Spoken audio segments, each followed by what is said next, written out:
Hi friends, എല്ലാവർക്കും my Kannur കിച്ചണിലേക്ക് സ്വാഗതം. ഇന്ന് ഞാൻ റമദാനിലൊക്കെ ഉണ്ടാക്കി ഫ്രീസ് ചെയ്ത് സ്റ്റോർ ചെയ്തെക്കാൻ പറ്റുന്ന ഒരു അടിപൊളി സ്നാക്കിൻ്റെ റെസിപ്പി ആയിട്ടാണ് ഞാൻ വന്നിട്ടുള്ളത്. ചിക്കനും ചീസും ഒക്കെ ചേർത്തുണ്ടാക്കുന്ന ഇതിൻ്റെ ഫില്ലിങ് വേറെ തന്നെ ടേസ്റ്റാണ്. അപ്പോൾ എല്ലാവരും ട്രൈ ചെയ്ത് നോക്കണം. നമുക്ക് വീഡിയോയിലേക്ക് പോവാം. ഇതിൻ്റെ ഫില്ലിങ് ഉണ്ടാക്കാനായി ആവശ്യമായ സാധനങ്ങൾ: ചിക്കൻ, ഉള്ളി, cheese, soya sauce, chilli sauce, tomato sauce, pizza sauce, ഉപ്പ്, കുരുമുളക് പൊടി, ഒറിഗാനോ, ഗാർലിക് പൗഡർ. ഇത്രയുമാണ്. ചിക്കൻ ഉപ്പ് ചേർത്ത് വേവിച്ച് ഒന്ന് പൊടിച്ചെടുത്തിട്ടുണ്ട്. അപ്പോൾ നമുക്ക് ഫില്ലിംഗ് ഉണ്ടാക്കുന്നത് എങ്ങനെയെന്ന് നോക്കാം. അതിനായി ഒരു പാൻ അടുപ്പത്ത് വെച്ച് അതിലേക്ക് 2 ടേബിൾ സ്പൂൺ സൺഫ്ലവർ ഓയിൽ ചേർത്ത് കൊടുക്കുന്നുണ്ട്. പൊടിയായി അരിഞ്ഞ സവാള ഒന്ന് വഴറ്റി കൊടുത്തതിന് ശേഷം നമ്മൾ വേവിച്ച് പൊടിച്ച് വെച്ചിരിക്കുന്ന ചിക്കൻ കൂടി അതിലേക്ക് ചേർത്ത് കൊടുക്കാം. അതിനുശേഷം അല്പം ഉപ്പ്, 1 teaspoon pepper powder, 1/2 teaspoon garlic powder ഇത്രയും ചേർത്ത് കൊടുത്തൊന്ന് ഇളക്കുക. ഇനി എടുത്ത് വെച്ചിരിക്കുന്ന സോസുകൾ ഓരോന്നായി ചേർത്ത് കൊടുക്കാം. Chilli sauce, soya sauce, tomato sauce, pizza sauce ഇതെല്ലാം ഓരോ ടേബിൾ സ്പൂൺ വീതം ചേർത്ത് കൊടുത്ത് ഒന്ന് നന്നായി ഇളക്കിയെടുക്കാം.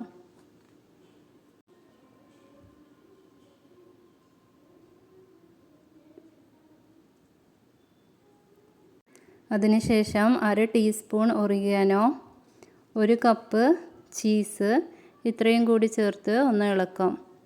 ചീസെല്ലാം ഒന്ന് മെൽട്ടായി കഴിഞ്ഞാൽ നമ്മുടെ ഫില്ലിങ് ഇവിടെ റെഡിയായി. ഇനി നമുക്ക് എങ്ങനെ ഇത് ഉണ്ടാക്കുന്നത് എന്ന് നോക്കാം. ഞാനിവിടെ 8 പീസ് വലിയ ബ്രെഡാണ് എടുത്തിട്ടുള്ളത്. ഇനി ഓരോ ബ്രെഡിൻ്റെ മേലും ആ ഫില്ലിങ് ഒന്ന് വെച്ച് കൊടുക്കാം. അല്പം കനത്തിൽ തന്നെ വെച്ച് കൊടുക്കണം. ഇനി വേറൊരു ബ്രെഡ് കൊണ്ട് അതൊന്ന് കവർ ചെയ്തെടുക്കാം. ഇനി വീഡിയോയിൽ കാണുന്നത് പോലെ കട്ട് ചെയ്തെടുക്കാം. ഞാനിവിടെ വലിയ പീസ് ബ്രെഡ് എടുത്തത് കൊണ്ടാണ് ഇത്രയും പീസായി കട്ട് ചെയ്യുന്നത്. സാധാരണ ബ്രെഡാണെങ്കിൽ നിങ്ങൾക്കൊരു 6 പീസായി കട്ട് ചെയ്യാം.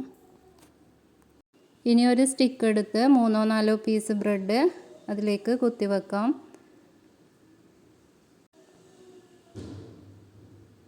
അപ്പോൾ ഞാൻ എടുത്തു വെച്ചിരിക്കുന്ന എല്ലാ ബ്രെഡും ഫില്ലിങ് നിരത്തി വെച്ച് കട്ട് ചെയ്ത് ഇങ്ങനെ സ്റ്റിക്ക് കൊണ്ട് കുത്തിയെടുക്കുന്നുണ്ട്. അപ്പോൾ എല്ലാം റെഡി ആയിട്ടുണ്ട്. ഇനി നമുക്ക് ഇതിനൊരു കോട്ടിങ് കൊടുക്കേണ്ട ആവശ്യമുണ്ട്. അതിനായി മുട്ടയും ബ്രെഡ് ക്രംസും എടുത്തിട്ടുണ്ട്. അപ്പോൾ മുട്ട നന്നായി ഒന്ന് കലക്കിയതിന് ശേഷം നമ്മൾ ഉണ്ടാക്കി വെച്ചിരിക്കുന്ന ഓരോ ബ്രെഡ് സ്റ്റിക്കും മുട്ടയിലൊന്ന് മുക്കിയെടുത്ത് ബ്രെഡ് ക്രംസിൽ കവർ എടുക്കാം.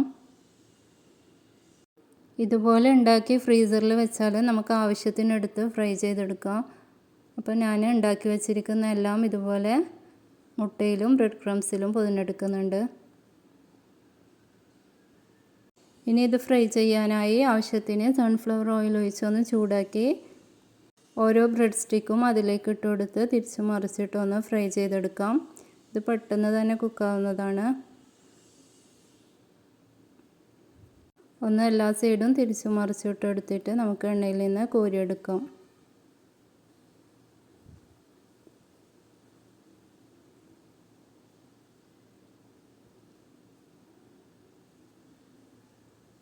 അപ്പോൾ നമ്മുടെ ടേസ്റ്റി ആയിട്ടുള്ള ചിക്കൻ ബ്രെഡ് ചീസി സ്റ്റിക്ക് ഇവിടെ റെഡി ആയിട്ടുണ്ട്.